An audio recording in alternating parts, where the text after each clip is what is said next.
오늘 하나님 말씀 보겠습니다. 하나님 말씀은 사무엘하 12장 1절에서 15절에 있는 말씀이고요. 제가 가지고 있는 구약 성경 480페이지입니다. 480페이지.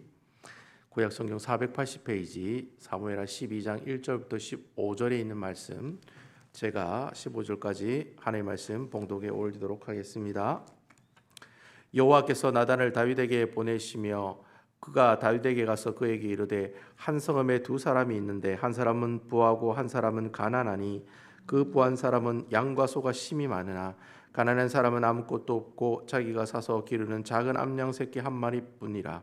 그 암양 새끼는 그와 그의 자식과 함께 자라며 그가 먹는 것을 먹으며 그의 잔으로 마시며 그의 품에 누움으로 그에게는 딸처럼 되었거늘 어떤 행인이 그 부자에게 오매 부자가 거기에서 온 행인을 위하여 자기의 양과 소를 아껴 잡지 아니하고 가난한 사람의 양 새끼를 뺏어다가 자기에게 온 사람을 위하여 잡았나이다 하니 다윗이 그 사람으로 말미암아 노하여 나단에게 이르되 여호와의 살아계심을 두고 맹세하노니 이 일을 행한 사람은 마땅히 죽을 자라.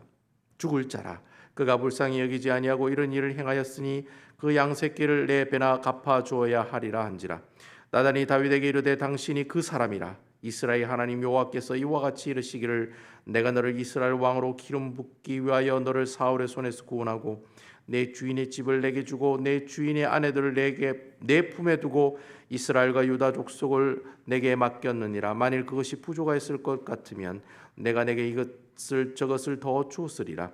그러한데 어찌하여 내가 여호와의 말씀을 업신여기고 나 보기에 악을 행하였느냐. 내가 칼로 햇사람 우리아를 치되 암몬 사람의 칼로 죽이고 그의 아내를 빼앗아 내 아내로 삼았도다. 이제 내가 나를 업신여기고 햇사람 우리아의 아내를 빼앗아 내 아내로 삼았은즉 칼이 내 집에서 영원토록 떠나지 아니하리라 하셨고 여호와께서 또 이와 같이 이르기를 보라 내가 너와 내 집에 재앙을 일으키고 내가 내 눈앞에 내 아내를 빼앗아 내 이웃들에게 주리니 그 사람들이 내 아내들과 더불어 백주에 동침하리라.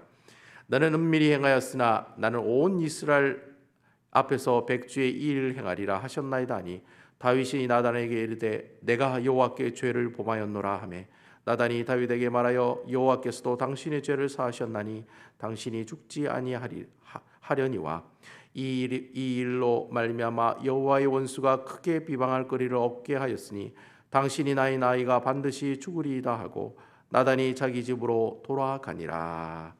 아멘.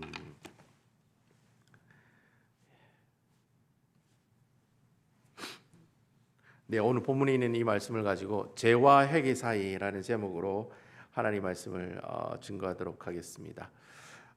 우리가 계속해서 다윗의 이야기를 살펴보고 있는데요. 지난주에 다윗이 이제 간음죄도 짓고 살인죄도 짓는 모습을 볼 수가 있었습니다. 우리가 이 모습을 보면서 얻은 죄의 특성 하나 있었죠. 어떤 거였습니까? 바로 죄라고 하는 것은 가만히 있는 존재가 아니라는 겁니다. 이 죄는 늘 움직이고 다니면서 그냥 그대로 있는 것이 아니라 어떻게 해요?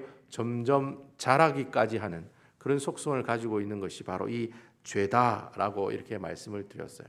근데 오늘 말씀을 우리가 보니까 우리가 또 한 가지 죄의 특성들을 발견할 수 있는 것 같아요. 그게 뭐냐면 일단 죄를 지으면은 죄를 짓는 사람은 자기가 죄를 짓고 있지 않는지를 알아요, 몰라요? 대부분의 사람들이 내가 죄를 짓고 있는 모습을 알지 못한다는 겁니다. 오늘 다윗의 모습처럼 그렇다는 거예요. 그래서 여러분 지난주에 우리 사무엘하 11장 27절에 보면 그런 이야기가 있습니다. 우리 한번 찾아볼까요? 11장 27절, 그러니까 12장 바로 앞에 보면 있습니다.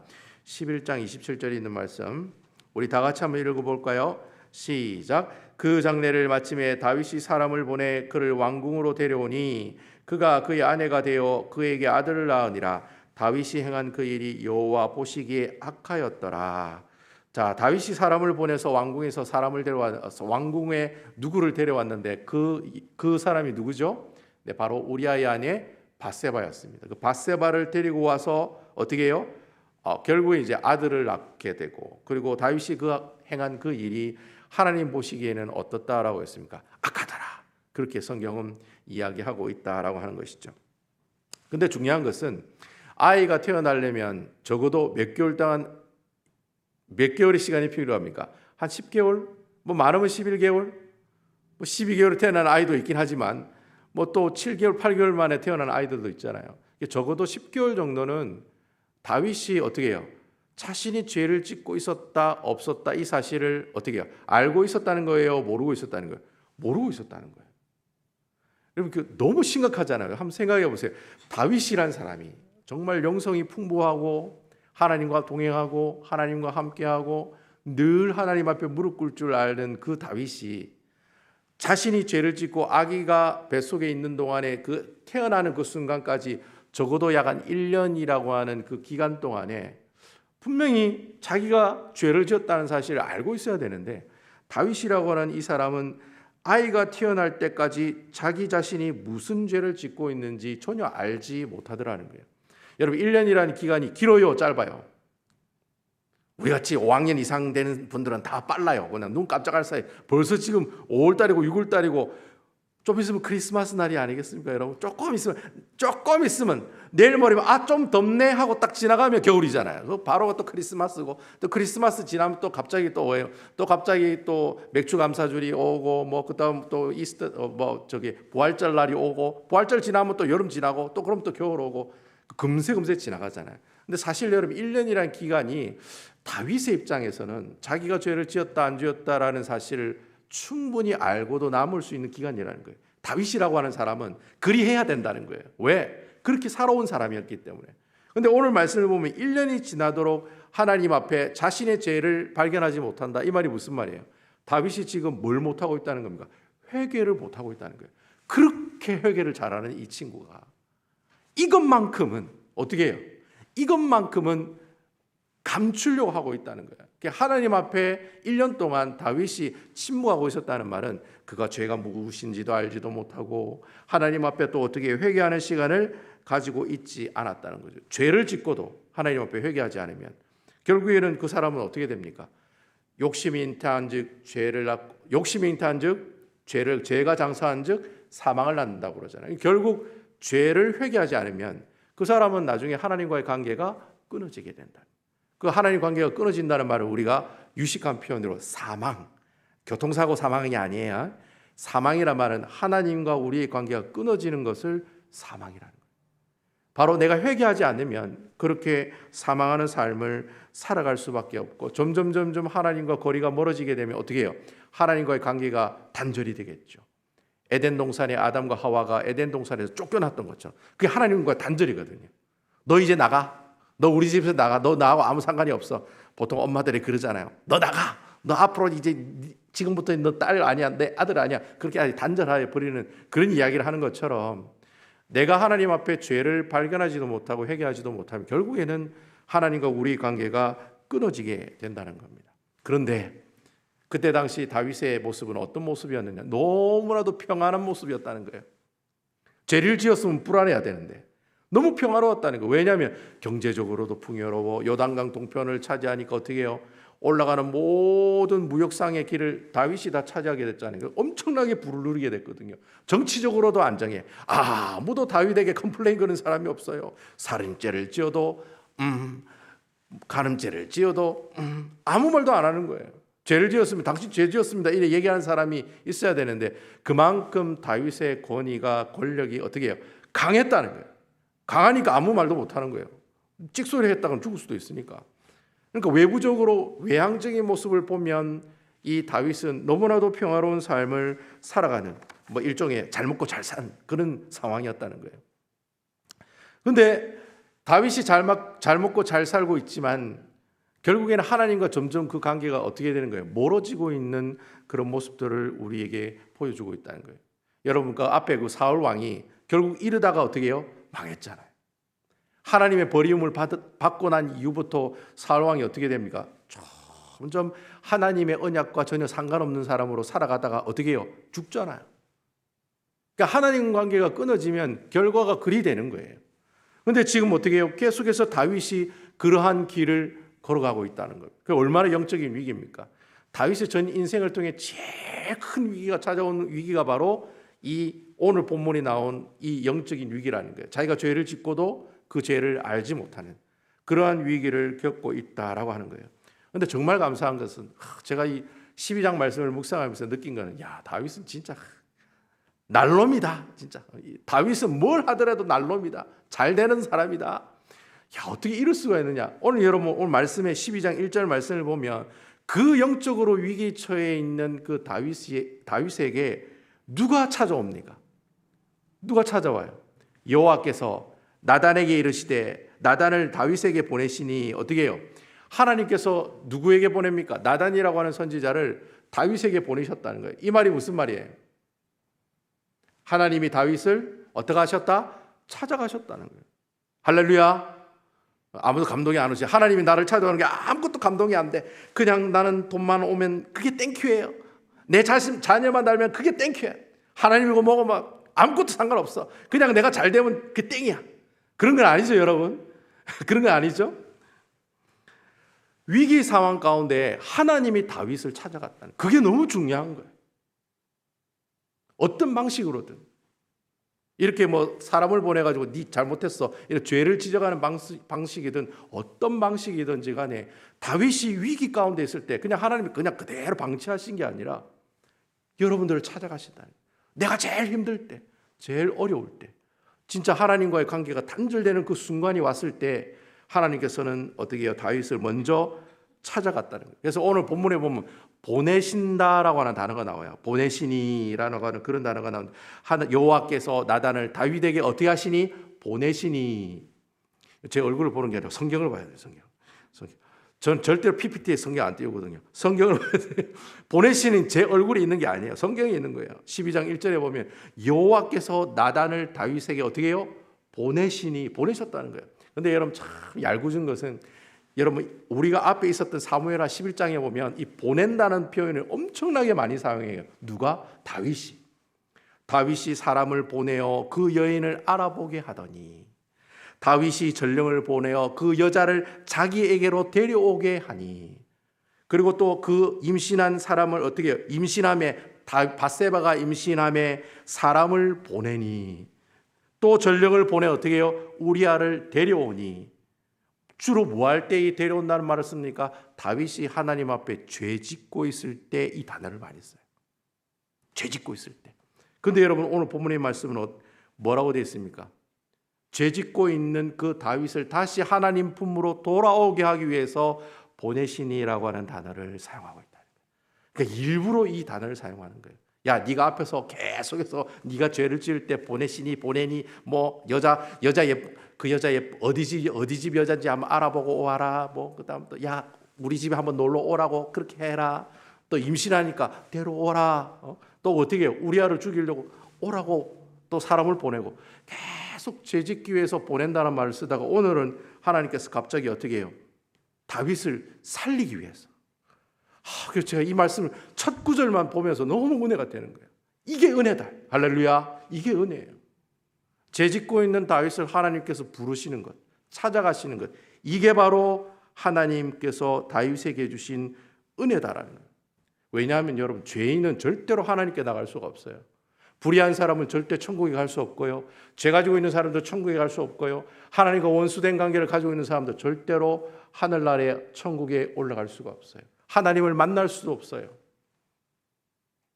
오직 의인만이, 오직 죄 없다라고 인정받는 사람만이 하나님을 만날 수가 있어요.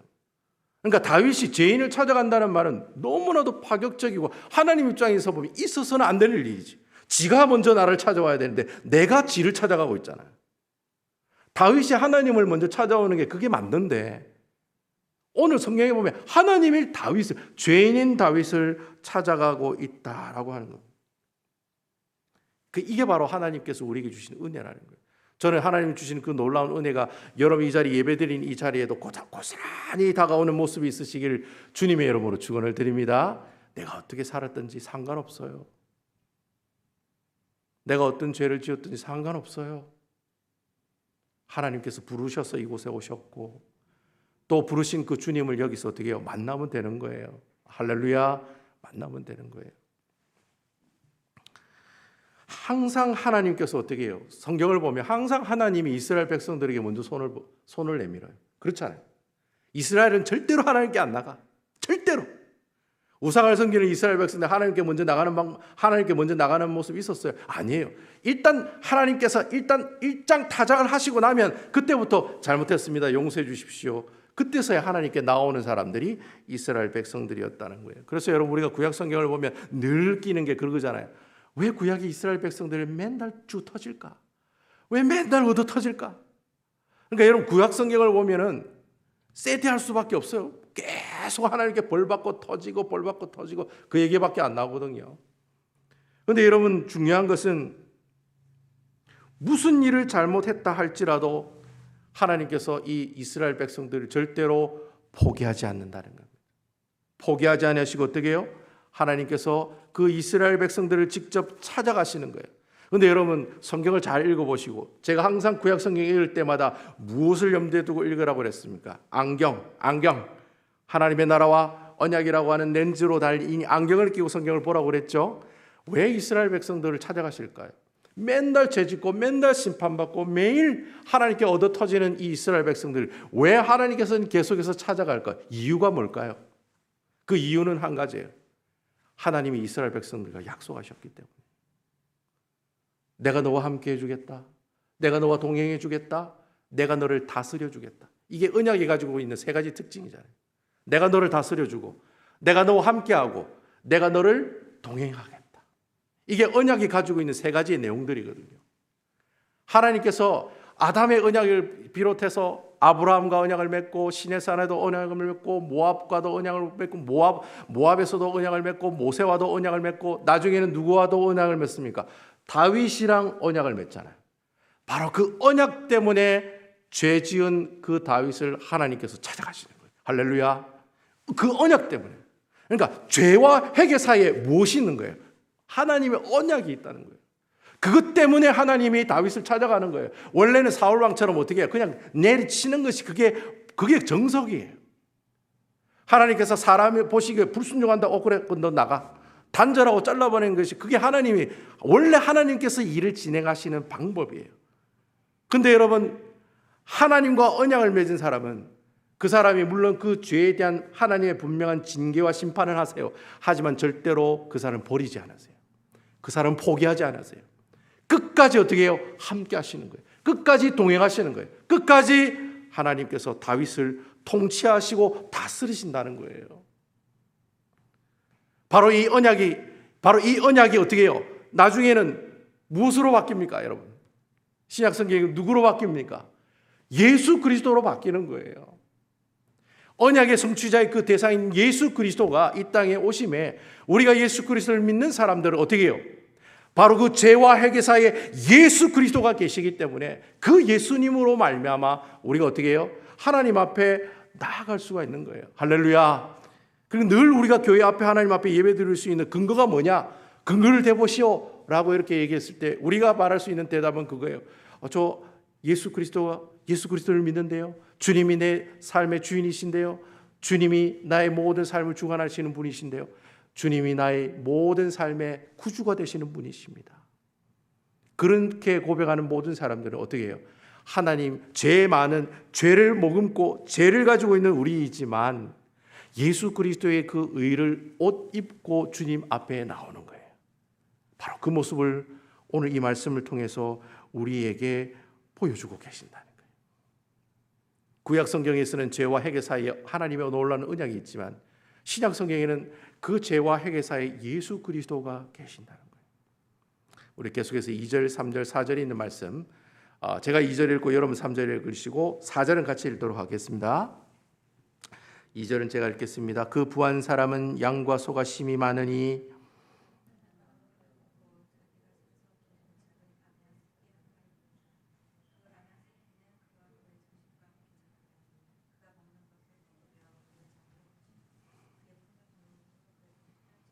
사절을 함께 하겠습니다. 어떤 행인이 그 부자에게 오매 부자가 자기에게 온 행인을 위하여 자기 양과 새끼를 아껴 잡지 아니하고 가난한 사람의 양 새끼를 뺏어다가 자기에게 온 사람을 위하여 잡았나이다 하니. 참, 이 나단 선지자는 참 말을 참 잘하는 사람인 것 같아요. 그냥 저 같으면 하나님한테 그런 계시를 받았으면 니 왜 그랬어? 하나님은 너 버리실 거야. 너 회개도 안 했으니까 하나님께 절단할 거야. 이렇게 분명히 단도직입적으로 아마 분명히 100% 100% 그래 얘기했을 거예요. 경상도 사람이니까 원색적으로 얘기했을 거예요. 그렇지만 모르겠어요. 나단 선지자가 충청도 사람인지는 잘 모르겠습니다. 일단 돌리는데 어떻게 돌려요? 한 가지 이야기를 가지고 돌리는 거예요. 그래서 뭐 그 이야기를 이야기하면 그렇습니다. 어느 한 마을에 가난한 사람이 있고 부한 사람이 있었는데, 이 부한 사람은 많은 양떼를 가지고 있죠. 근데 이 가난한 이 사람은 양 한 마리를 가지고 있는데, 그 양 한 마리를 애지중지 딸처럼 키우는 사람이 있었다는 거예요. 근데 그 부한 사람에게 손님이 왔어요. 이스라엘 백성들이 일단 손님이 오면 모든 것들을 다 어떻게 해요? 오픈하잖아요. 그게 이제 손님 환대법으로 율법이 그리 하라고 했기 때문에 손님이 왔으니까 양도 잡고 잠자리도 제공하잖아요. 근데 이 부한 사람이 자기께 너무 아깝거든. 그러니까 저 가난한 사람은 그 암양 한 마리, 정말 딸처럼 키우고 있는 그 암양 한 마리를 뺏어서 어떻게 해요?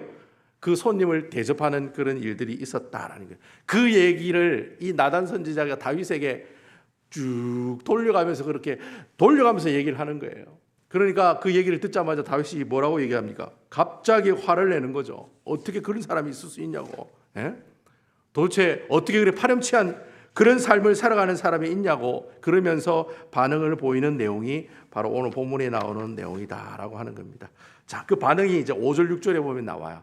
그래서 5절 6절은 제가 한번 읽어보겠습니다. 다윗이 그 사람으로 말미암아 노하여 나단에게 이르되 여호와의 살아계심을 두고 맹세하노니 이 일을 행한 그 사람은 마땅히 죽을 자라. 6절 그가 불쌍히 여기지 아니하고 이런 일을 행하였으니 그 양 새끼를 4배나 갚아주어야 하리라 한지라. 자, 그 부자의 행동에 이 다윗의 아주 분노를 표출하는 모습들이 있었습니다. 여러분, 그 분노의 의미가 무엇이겠습니까? 어떻게 사람이, 인간이 그럴 수가 있냐라는 거죠.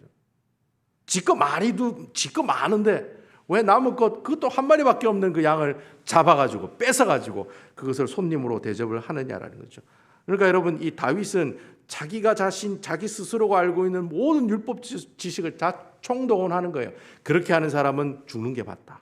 그리고 성경에도 보면 양 한 마리를 뺏어갔으니까 어떻게 해야 돼요? 양 4마리를 가난한 사람한테 줘야 된다. 이 출애굽기에 나오는 말씀이거든요. 이렇게 어떤 양을 이렇게 해하거나 상하게 하면 4배 이상으로 갚아주는 것이 하나님께서 율법에서 이야기하고 있는 내용들이라는 거예요. 다윗이 일단 율법은 잘 알아. 하나님 말씀이 어떤 내용인지는 잘 알아. 그런데 어떻게 해요? 그러한 잘못을 범하고 있는 모습들이 자기 자신이라는 것을 아직까지도 모르는 모습들을 우리에게 보여주고 있다라고 하는 겁니다. 그래서 여러분, 우리가 신앙생활을 하다 보면 가끔 공동체에서 분명히 자기가 잘못하면 그럴 수도 있다, 그래 얘기해요. 그럴 수도 있지 않습니까? 뭐 상황이 그래가지고 어쩔 수 없었습니다. 상황이 그런지라 뭐 어쩔 수 없었어요라고 얘기하지만, 근데 남이 잘못하면 어떻습니까? 여러분? 처음부터 끝까지, 머리부터 발끝까지 그 사람 잘못했다고 서론부터 시작해가지고 본론 결론까지 내잖아요. 그러면서 그 사람을 정죄하고 또 그 사람을 비판하는 그런 모습들을 우리 교회에 보면은 가끔 이런 분들을 볼 수 있다라고 하는 겁니다. 남을 정죄하기 전에 누구를 먼저 살펴야 되느냐? 나 자신을 먼저 살펴볼 필요가 있다는 거예요.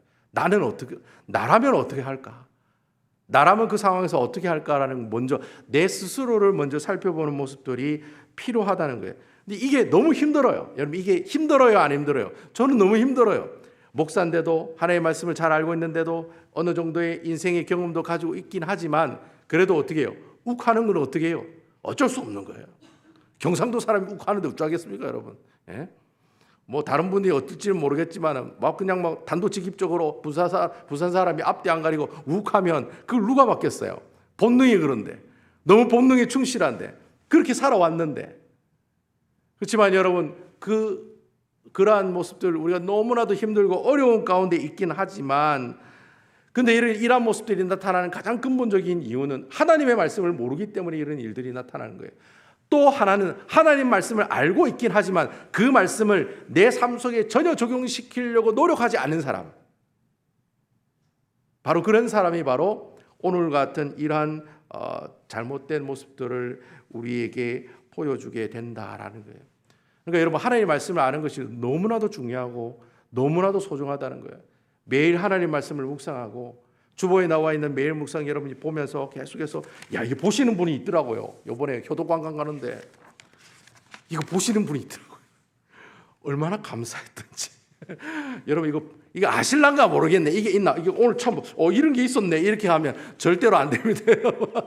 이게 지금 벌써 6개월, 지금 5개월이 지금 다 돼 가는데 이게 이런 게 있었나? 지금 어디까지 가고 있냐면 시편 26편까지 갔어요. 창세기 1장부터 시작해 가지고 지금 시편 26편까지 왔어요. 거의 절반 정도 왔어요. 이걸 매일 읽고 묵상하시는 분이 계시더라고요. 그러니까 여러분 하나님의 말씀을 계속해서 알고 그 말씀을 가지고 누구를 바라보는 거예요? 내 모습을 바라보는 거예요. 말씀을 보면서 내 모습을 바라보는 거예요. 그래서 여러분 큐티하면 가장 먼저 뭘 찾습니까? 내가 지은 죄가 무엇인지를 가장 먼저 찾잖아요. 제일 처음에는 하나님이 누구신지를 찾고 그 다음에는 뭐예요? 내가 피해야 할 죄가 무엇인지를 찾잖아요. 그리고 어떻게 해요? 하나님 앞에 이 죄를 지은 것에 대해 고백하고 자백하고 그리 살지 않게 해달라고 기도하면서 마치는 게 하나님의 말씀을 묵상하는 큐티의 모습인 것처럼 내가 하나님의 말씀을 알게 되면 자연스럽게 내가 어떤 사람인지를 알게 되는 거죠. 그렇게 되면 결국 어떻게 해요? 우리 부족한 모습, 우리의 나약한 모습 그렇게 알게 되면 그때 뭐가 나오냐면 하나님 앞에 긍휼하심을 구하는 기도가 나온다는 거예요. 그때 기도가 나오는 거예요. 내 모습이 이러니 주님 도와달라고. 내 모습이 이러니 주님 함께 해달라고. 내 모습이 이러니 주님이 붙잡아 달라고. 여러분 다윗의 시편에 보면 다윗이 지은 시의 내용들이 다 그런 내용들이잖아요. 제가 이래는 못된 사람입니다. 제가 이래 나약한 사람입니다. 제가 이래 의심 많은 사람입니다. 그럼에도 불구하고 하나님 저에게 하나님의 자비와 긍휼이 임하게 하여 주시옵소서. 그때 그 기도가 나오는 거예요. 그냥 아무 생각 없이 주여 저에게 자비와 긍휼을 주옵소서 이렇게 기도하는 것이 아니라 내가 너무나도 하나님 말씀을 봤을 때 내 모습이 참으로 죄송스럽게 느껴지고 이거 이렇게 나가다간 하나님과 영원한 관계가 단절이 되겠다라고 하는 그런 염려스러운 마음이 생길 때 어떻게 그때 하나님 앞에 내 자비와 긍휼을 구하는 기도가 시작된다는 거예요. 그때 회개가 시작되는 거예요.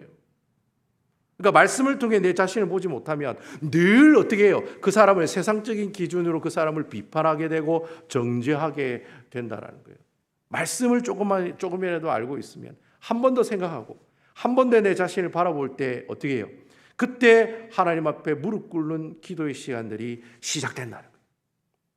그 말씀을 모르면 기도를 못해요. 말씀을 모르면 기도를 오래 하지 못해요. 말씀을 모르기 때문에. 하지만 말씀을 풍부하게 많이 알고 있으면 얼마나 기도한 제목이 많은지 몰라요. 말씀만 생각하고 말씀만 묵상하면 어떻게 해요? 내 죄가 보이니까. 그래서 그 죄가 보일 때 하나님 앞에 자비와 긍휼을 구하는 그 기도가 시작이 된다는 겁니다.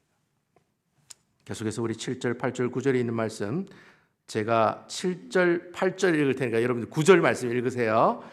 나단이 다윗에게 이르되 당신이 그 사람이라. 이스라엘 하나님 여호와께서 이와 같이 이르시기를 내가 너를 이스라엘 왕으로 기름 붓기 위하여 너를 사울의 손에 구원하고 8절 내 주인의 집을 내게 주고 내 주인의 아내들 내 품에 두고 이스라엘의 유다 족속은 내게 맡겼느니라. 만일 그것이 부족할 것 같으면 내가 내게 이것저것을 더 주었으리라.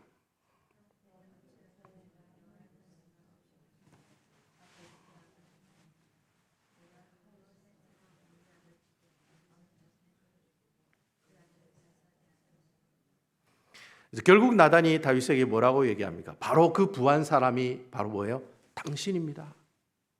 바로 당신이 그 사람입니다.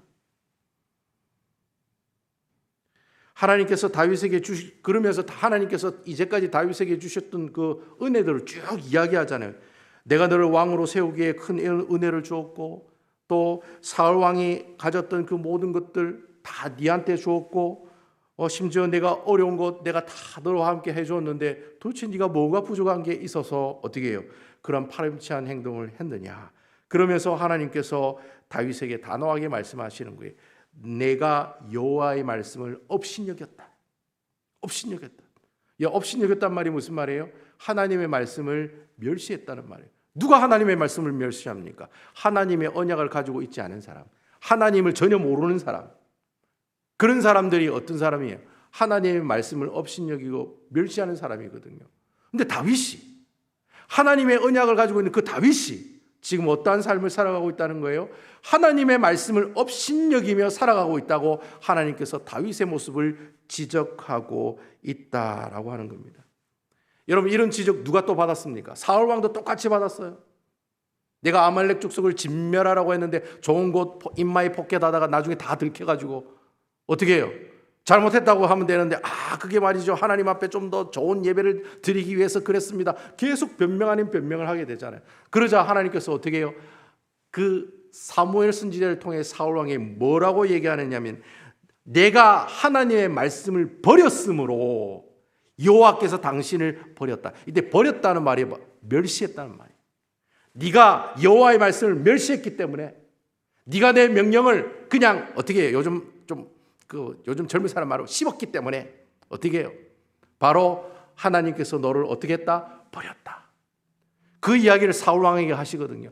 똑같은 이야기를 누구에게 하고 있습니까?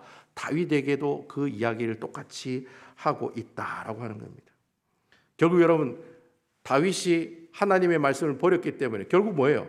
사울 왕처럼 죽는 게 맞다는 거예요. 사울 왕처럼 단칼에 어떻게 해요? 잘라내는 것이 그게 하나님께서 원래 하시는 일들이다라고 하는 겁니다. 그럼에도 불구하고 우리 하나님께서는 그놈의 정 때문에, 그놈의 그 언약 때문에, 내가 너를 다스리고 내가 너와 함께하고 내가 너와 동행하겠다는 그 언약 때문에 하나님께서 어떻게 해요?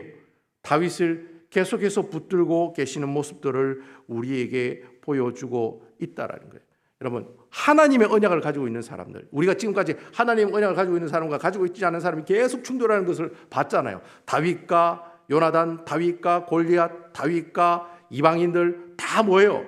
언약을 가지고 있는 사람과 언약을 가지고 있지 않은 사람들의 부딪힘이잖아. 그런 갈등이 계속해서 일어나는 이야기가 사무엘상에 나오는 이야기였잖아요.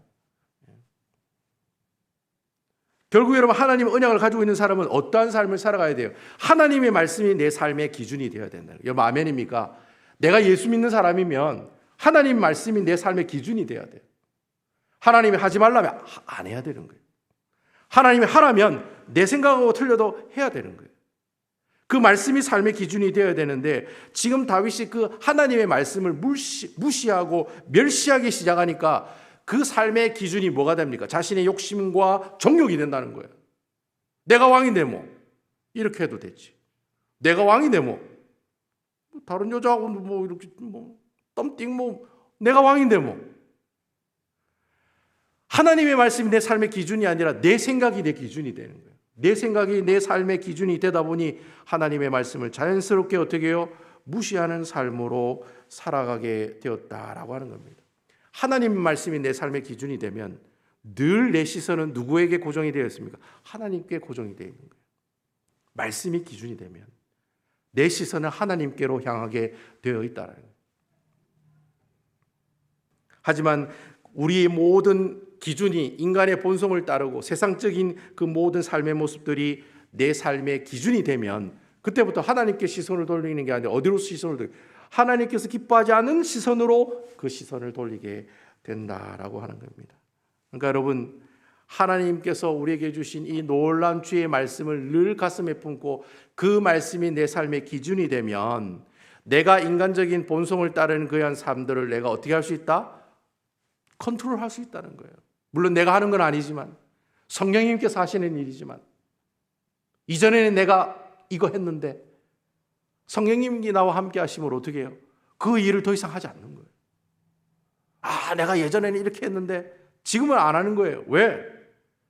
그것이 하나님께서 기뻐하지 않은 일이라는 사실을 알기 때문에, 하나님의 말씀을 자신의 삶의 기준으로 삼고 있기 때문에 늘 죄짓지 않으려고 애쓰는 모습들을 우리 삶을 통해서 하나님께서 보여주신다라고 하는 겁니다.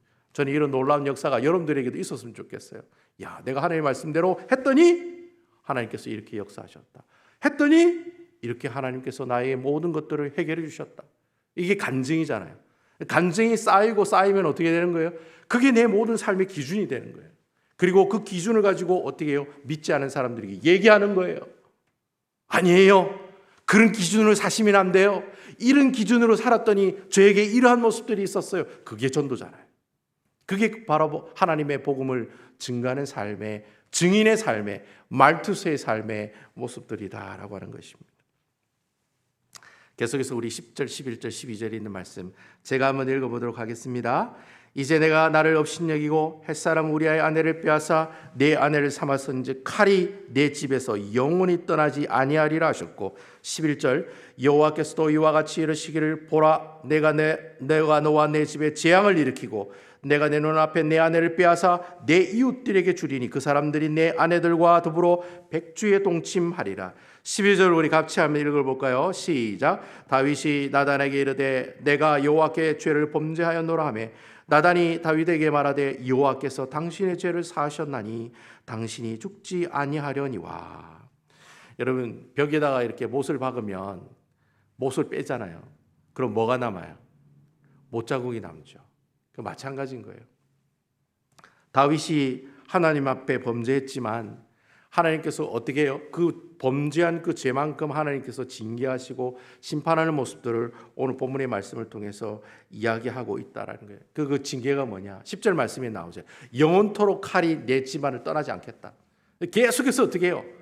괴롭힘을 당하겠다는 거예요. 그래서 여러분 오늘 12장 이후에 사무엘하 24장 마지막까지 여러분 내용을 쭉 읽어보면 우울한 이야기, 새드한 이야기, 다윗이 참 불쌍한 사람이다.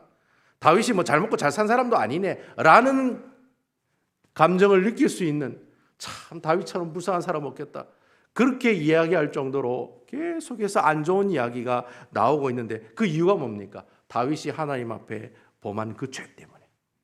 하나님께서 분명히 그 죄만큼 어떻게 해요? 그 사람을 심판하시고 징계하시는 모습들을 우리에게 보여주고 계신다는 거예요. 어떤 분들은 그러더라고요. 아유 목사님 하나님 너무 하시는 거 아닙니까? 죄를 짓으면 뭐 자기한테만 그 죄값을 치르면 되지 굳이 자식들한테 첫째 아들 암논이 뭐 이복 동생 다말을 막 갑자기 막 범하고 거기에 열받아 가지고 누가 셋째 아들 그 압살롬이 그 암논을 또 죽입니다. 자식이 자식을 막 죽여. 그 모습을 본 다윗은 얼마나 가슴이 아팠겠습니까, 여러분? 자식을 키우는데 둘이서 막 치고받고 싸우면 어떻게 해요? 이것들이 하면서 이런 마음도 있지만은 또 속으로는 어떻게 해요? 얼마나 가슴이 아파요. 우리는 그때도 그것도 모르고 어릴 때는 뭐 치고받고 싸웠지만은 자식이 그래 싸우고 있는 모습 보면 부모가 슬프더라고요. 저는 슬프더라고요. 첫째하고 둘째가 이게 연년생이거든요. 맨날 싸워. 아무것도 아닌 거 저거 싸워. 근데 그 모습 보면 가슴이 아파. 왜 그래 싸우는지. 싸울 날마다 같이 있을 날이 더 많은데 왜 그러냐고. 근데 여러분 셋째 아들이 첫째 형을 죽여. 열받은다고. 왜 우리 이복 동생 범했냐고. 거기다가 또 여러분 셋째 아들 압살롬은 그것만 그런 거 아니잖아요. 쿠데타를 일으켜. 아버지가 그것 때문에 예루살렘의 성을 눈물을 흘리면서 어떻게 해요? 얼굴을 가리고 맨발로 황급히 요단강을 건너서 도망가잖아요. 그리고 어떻게 해요? 백주 대낮에 그 아버지의 모든 첩들과 함께 어떻게 해요? 관계를 나누는 그런 아주 파렴치한 행동을 보인 사람이 바로 압살롬 셋째 아들이었다. 셋째 아들. 그리고 여러분 11절에 보면은 압살롬이 아버지 다윗의 아까 제가 얘기했던 것처럼 다윗의 다윗의 첩들과 어떻게 관계를 나누는 그런 죄를 범하는 모습들을 보이는 가 하면은 나중에 이제 압살롬이 죽잖아요. 그 압살롬이 죽으니까 넷째 아들이 이때다 싶어가지고 아도나이라고 내가 이제 왕이 되겠네 하면서 내가 이제 왕이다 이러다가 누구한테 죽습니까? 10번째 아들인 솔로몬한테 죽잖아요. 그러니까 이게 어떻게 해요? 자식이 자식을 죽이고 자식이 또 자식을 죽이고 계속 어떻게 해요? 그 칼바람이 그 집안을 떠나지 않는 그런 하나님의 심판이 이 다윗의 가정을 통해서 우리에게 보여주고 계신다는 거예요. 왜 하필이면 그 가족과 가족이 그렇게 서로 싸우고 죽이는 그런 모습들, 그 가슴 아픈 그 모습들을 다윗에게 경험케 하시느냐? 그만큼 하나님께서 뭘 싫어하시는 거예요? 죄를 싫어하신다는 거예요. 끔찍하도록 싫어하시는 것이 바로 죄라는 거예요. 죄. 내가 누구를 힘들게 하고 내가 누구에게 거짓말하고 사기치고 모함하고 그런 모든 것들이 다 죄인데 우리가 그 죄를 하나님 앞에 고백하고 자백하고 회개 시간을 갖지 못하면 나중에는 그 죄에 대한 모든 심판들 하나님께서 어떻게 해요? 우리에게 주시겠다는 거예요. 뭐 주실 수도 있고 안 주실 수도 있지만은 그만큼 죄를 싫어하신다는 거예요. 그 모습들을 오늘 이 말씀을 통해서 우리에게 주신다는 거예요. 그러면서 하나님께서 이야기하는 거예요. 네가 사는 게 중요해. 네와 내 관계가 끊어지지 않는 게 중요해. 할렐루야. 니캉 내캉 관계가 끊어지지 않는 게 그걸 위해서 이러한 하나님의 놀라운 심판들을 계속해서 다윗의 가정에게 보여주시는 거예요. 그런 모습들을 다윗이 보면서 뭘 생각했겠습니까? 자신의 죄가 계속해서 기억났을 것이고, 자신의 부족하고 나약한 모습들을 계속해서 보았을 것이고, 계속해서 하나님 앞에 어떻게 해요? 낮아지고 겸손한 모습으로 살아갔겠죠. 그게 다윗을 살리는 길이었어요. 하나님의 입장에서는, 사람의 입장에서는 하나님 그러실 수가 있습니까? 왜 우리 가정에 점점점. 하지만 하나님께서 그렇게 우리에게 아픔과 슬픔을 주시는 가장 큰 이유는 살리려고, 네가 하나님과의 관계가 끊어지지 않게 하려고 하나님께서 우리에게 그러한 현실들을 우리에게 허락해 주신다는 거예요. 그럼에도 불구하고 하나님께서 다윗을 죽이지는 않아요. 왜 그렇습니까? 그놈의 정 때문에, 언약 때문에, 바로 예수 그리스도 때문에. 여러분들이 하나님 예수 그리스도 이름으로 주님 앞에 그 죄를 들고 나오면 하나님께서 이미 이 다윗의 죄를 사해 주시는 것처럼 여러분들의 죄를 어떻게 해요? 사해 주신다는 거예요. 그래서 예수 그리스도가 중요하고, 그래서 예수 그리스도를 늘 잊어버려서는 안 되고, 그 예수님 때문에 살아가는 삶을 여러분들이 살아가셔야 된다는 거예요. 하루를 살아도 예수 그리스도를 단 1초라도 생각하는 삶을 살아가야 된다는 거예요. 왜? 그분 없으면 우린 전혀 살 수가 없기 때문에. 그분 없으면 우리 존재는 아무 가치가 없는 존재가 되기 때문에 그분이 꼭 옆에 계셔야 된다는 거예요. 그래서 예수 그리스도 그 보혈의 은혜, 그 보혈의 구속의 은혜가 있기 때문에 우리가 어떻게 해요? 하나님 앞에 나오는 거예요. 그 숱한 수많은 죄를 들고도 예수님께서 우리에게 의의 옷을 입혀주신다는 거예요. 내 몸에는 죄라는 죄가 드덕드덕 붙어 있지만 예수 그리스도의 이름으로 앞에 나오면 그 의가 어떻게 해요? 의로 만든 그 옷으로 우리 모든 죄를 덮어버리신다. 이게 칭의예요. 칭의. 덮어버리니까 죄인인데 죄인이 아니에요. 의인인 거예요. 그래서 그 사람은 어떻게 해요? 하늘나라에 갈 수 있는, 하늘나라의 시민권을 얻는 사람이 되게 된다는 거예요. 구약성경 이야기하는데 또 예수 그리스도가 나오네요. 참 신기하죠, 여러분. 마지막 13절, 14절, 15절에 있는 말씀 같이 한번 읽어보겠습니다. 13, 14, 15 시작. 다윗이 나단에게 이르되 내가 여호와께 죄를 범하였노라 하매 나단이 다윗에게 말하되 여호와께서도 당신의 죄를 사하셨나니 당신이 죽지 아니하려니와 14절 이 일로 말미암아 여호와의 원수가 크게 비방거리를 얻게 하였으니 당신이 낳은 아이가 반드시 죽으리이다 하고 15절 나단이 자기 집으로 돌아가니라. 참 다윗은 나이스한 사람인 것 같아요. 제가 볼 때는 이렇게 죄를 지적하면 저는 열받을 것 같아요. 어디 감히 점점점. 그 다음부터는 얘기 안 드릴게요. 뭐 어떻게 했었든지 간에. 근데 나단이 하는 그 이야기를 하나님이 하시는 이야기로 들었다는 거예요. 그리고 하나님께서 나단을 통해 자신의 죄를 지적할 때 다윗은 한마디 변명도 없이 자신의 죄를 어떻게 해요? 인정하는 모습들을 우리에게 보여주고 계신다는 거예요. 여러분 요즘에 구약 성경 공부할 때 그 사제의 확신 보여서 사제의 확신. 그죠? 사제의 확신 배울 때 사제의 확신 그 나오는 그 공과의 키포인트가 뭡니까, 여러분? 내가 죄가 있을 때 그 죄를 어떻게 하라? 자백하라. 자백하라. 왜? 그는 미쁘시고 우리 모든 죄를 다 없어지게 하시는 분이시기 때문에, 미쁘신 분이시기 때문에 일단 내 죄를 하나님 앞에 이야기하고 고백해야 되는 거예요. 작은 죄라도 그래야지만이 하나님 앞에 회개의 삶을, 회개의 자리로 나갈 수가 있게 된다는 거예요. 여러분 모르셨죠? 구약 성경 공부의 핵심이 그거였어요. 네 죄를 네가 알렸다. 하나님 앞에 어떻게 해라? 고백해라. 고백하지 않는 사람은 어떤 사람이에요? 우리 하나님을, 신실하신 하나님을 믿지 못하는 사람이라는 거예요. 내가 하나님 앞에 내 죄를 고백하고 예수 그리스도의 이름으로 주님 앞에 나가면 다 주님께서 용서해 주신다고 했는데 그걸 못 믿는 거예요. 그러니까 고백을 안 해. 내 죄를 지으면 그냥 아무 말도 안 해. 내가 그냥 잘못했습니다. 잘못했어요. 뭘 잘못했는데요? 얘기를 해야 될 거 아니에요. 내가 옆집에 있는 우리 김 집사를 오늘 또 내가 나쁜 말을 했습니다. 우리 사랑하는 옆에 있는 아내에게 참 상처받는 얘기를 했습니다. 죄송합니다. 내가 내 자녀에게 제가 또 이게 홧김에 그냥 또 상스러운 말을 했습니다. 그 이야기를 하나님 앞에 어떻게 해요? 얘기하라는 거예요. 그래서 지금 다윗이 어떻게 해요? 자기가 지은 그 죄에 대해서 하나님 앞에 이야기하고 고백하잖아요. 내가 내 죄를 범죄하여, 내가 죄를 범죄해야 돼. 내가 죄를 지었나이다. 바로 그런 고백들을 오늘 이 말씀을 통해서 우리에게 보여주고 계신다는 거예요. 모든 회개의 시작이 어디서부터 시작되느냐? 내 죄를 하나님 앞에 고백하는 데서부터 시작되는 줄 믿으시기 바랍니다. 그러니까 여러분, 내가 누군가를 좀 섭섭하게 했다면 그냥 바로 고백하세요. 하나님 앞에. 주님, 제가 이랬습니다. 저랬습니다. 네가 먼저 고백해라. 네가 먼저 자백해라. 이게 아니에요, 여러분.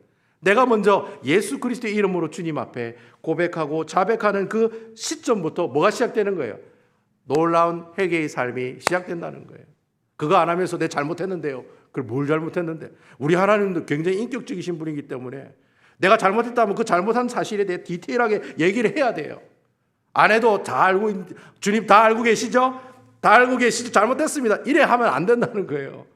주님이 다 알고 계시지만 우리 주님은 여러분 입을 통해서 하나님이 그 지은 죄를 고백하고 자백하기를 원하신다는 거예요.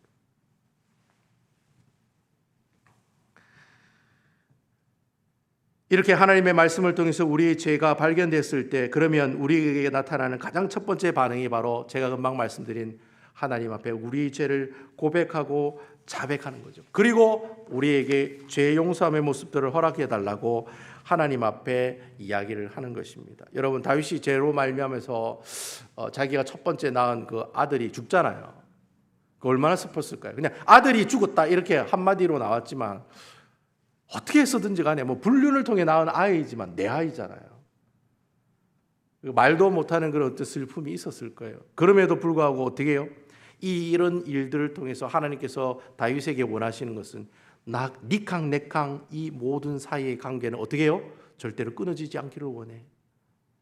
차라리 네 아이가 세상을 먼저 떠나더라도 너와 나와의 관계는 계속 이어지기를 원해. 왜? 그게 다윗을 살리는 길이기 때문에. 그것이 다윗의 집안을 하나님의 귀한 기뻐하시는 집안으로 만들어가는 가장 큰 일이기 때문에 하나님께서 그런 아픔을 주셨지만 그 아픔을 통해서 오히려 다윗을 어떻게 해요? 하나님께서 회복해 나가시는, 하나님 관계가 어떻게 해요? 단절되었던 그 관계가 점점 그 고리가 연결이 되는 그런 모습들을 우리에게 보여주신다는 거예요. 여러분, 사람이 짓는 죄가 너무나도 고통스럽고 아프지만 중요한 것은 하나님의 은혜는 그 죄를 덮고도 남음이 있다는 겁니다. 여러분, 아멘입니까? 아멘 좀 하세요. 별로 감동이 안 나고 나는 지금 막 전율이 확 느껴지는데, 예? 내가 어떤 죄를 짓고 내가 어떤 그 죄로 말미암아 아픔이 있다 하더라도 하나님께서 어떻게 물이 바다를 덮는 그 모습처럼 다 덮어버리는 거예요. 하나님의 은혜가 다 덮어버리는 거예요. 할렐루야. 여호와 하나님의 그 은혜가 여러분들이 가지고 계시는 그 깨제제제한 그 모든 죄악의 모습들을 주님께서 다 덮어버리시는 그런 놀라운 역사들을 우리에게 보여주고 있다는 거예요. 다윗의 죄과 다윗이 지은 그 죄와 회개 사이에는 하나님의 언약이 있었습니다. 비록 다윗이 죄에 대한 하나님의 심판을 받긴 했지만 그 언약 때문에 다윗은 하나님과의 관계를 회복할 수가 있었어요. 우리도 이런 언약이 되시는 분이 계십니다. 아까 제가 말씀드린 것처럼 바로 십자가에서 여러분들을 위해서 죄 없다 하시고 의롭다 하시고 하나님과의 관계를 회복해 주시고 부활하심으로 부활의 산소망과 영생이라고 하는 구원의 5가지 선물을 여러분들에게 허락하신 예수 그리스도, 예수님, 그분이 바로 여러분들의 언약이 되시는 분입니다. 여러분, 그 놀라운 그 보혈의 은혜가, 예수 그리스도의 놀라운 그 보혈의 은혜가 있기 때문에 내가 어떤 죄악 가운데 있다 하더라도 우리 하나님께서는 나로 하여금 그 죄를 늘 고백하게 하시고 하나님 앞에 회개하며 나갈 수 있는 자리를 우리에게 만들어 가신다라고 하는 것이죠. 그러니까 여러분, 내가 신앙생활하면서 예수님이 내게 주신 구속의 은혜, 예수님이 내게 주신 보혈의 은혜 절대로 잊어서는 안 된다. 그것을 잊기 시작하면 그때부터 내 모든 세상적 가치가 내 삶의 기준이 되는 그 순간부터 하나님과 점점 멀어지게 된다는 것입니다. 우리의 시선이 하나님께로 향해야 되는데 안목의 정욕, 육신의 정욕, 이생의 자랑을 쫓아가는 가장 큰 이유는 바로 예수 그리스도의 보혈의 은혜를 잊어버렸을 때. 잠시 내가 알아요, 여러분. 여기 예수님이 십자가에 못 박혀 죽으셨다는 거 모르신 분이 어디 있어요? 다 알아요. 근데 그 순간에 잊어버리는 거예요. 기억나야 되는데, 내게 가장 큰 아픔이 왔을 때, 슬픔이 왔을 때 그 보혈의 은혜가 기억나야 되는데 기억이 안 나는 거예요. 기억이 나야지만 내 모든 시선을 주님께로 향할 수 있는데, 그래야지만 내가 하나님 앞에 예수 그리스도의 이름으로 하나님의 자비와 긍휼을 구할 수가 있는데, 예수 그리스도를 잊어버리니까 기도도 못하는 거예요. 그냥 막 사방팔방 인간의 방법으로 모든 문제를 해결하려고 뛰어다니는 그러한 삶을 살아가는 모습들을 우리가 종종 볼 수가 있다라고 하는 것입니다. 하나님의 귀한 말씀, 그 말씀이 바로 우리가 하나님께로 시선을 돌릴 수 있는, 고정시킬 수 있는 가장 유일한 방법입니다. 하나님 말씀을 가까이 하세요. 내가 하나님의 말씀을 아는 만큼, 내가 하나님의 말씀을 경험한 만큼 어떻게 해요? 내 상황이 어떠한 상황이 와도 그 상황을 이길 수 있는 하나님의 능력이 되고 하나님의 파워가 된다는 거예요. 그래서 여러분, 정말 하나님의 귀한 말씀을 많이 아시는 분들은 시험과 환난이 와도 어떻게 해요? 그냥 그 시험과 환난을 어떻게 모든 하나님의 은혜로 덮어버리는 놀라운 역사를 경험하게 된다는 거예요. 할렐루야. 저는 그런 여러분들이 되었으면 좋겠습니다. 그래서 아무쪼록 여러분들이 이번 주의 삶을 살아가실 때 늘 하나님의 말씀을 가까이 하시고, 내가 성경 하루에 한 번씩 안 보면 나는 정말 뭐 같은 사람이다, 그렇게 생각할 정도로 정말 이 말씀을 손에 절대로 떨어뜨리지 않으시고 늘 이 말씀을 가지고 예수 그리스도의 보혈의 은혜를 기억함으로 해서 여러분들의 시선이 늘 주님에게로 향해서 참으로 아버지 하나님, 죄와 핵의 사이에 예수 그리스도가 있다는 사실을 알고 있는 것만으로도 내가 살아가는 그 모든 삶이 풍요롭고 또 부요하고 샬롬의 모습들이 될 수 있다는 사실을 늘 기억해서 하나님 말씀 여러분 가슴 속에 품으시고 읽으시고 묵상해 나가시는 아름다운 우리 남부교회 성도 여러분들 다 되시길 주님의 이름으로 축원드리겠습니다. 아멘. 이 시간에 우리 기도하실 때 그렇게 기도했으면 좋겠습니다. 하나님, 그렇습니다. 예수님이 또 이렇게 너무나도 우리 삶 가운데 소중하고 귀중한 분이시군요. 어렵고 힘들면 예수님이 생각나는 것보다 가지고 있는 그 문제가 더 기억납니다. 주님, 그 문제 이면에 계시는 예수님을 저희들이 발견하고 찾아가는 사람들이 되게 해주십시오. 사랑하는 주의 귀한 백성들이 어렵고 힘들 때마다 그 그리스도의 보혈의 은혜를 통해 힘을 얻게 하시고, 그들의 시선이 세상의 시선에 가 있는 것이 아니라 예수님을 통해서 오직 하나님에게로만 그 시선이 고정될 수 있게 해달라고 우리 다 같이 하나님 앞에 통성으로 기도하며 나가도록 하겠습니다. 하나님,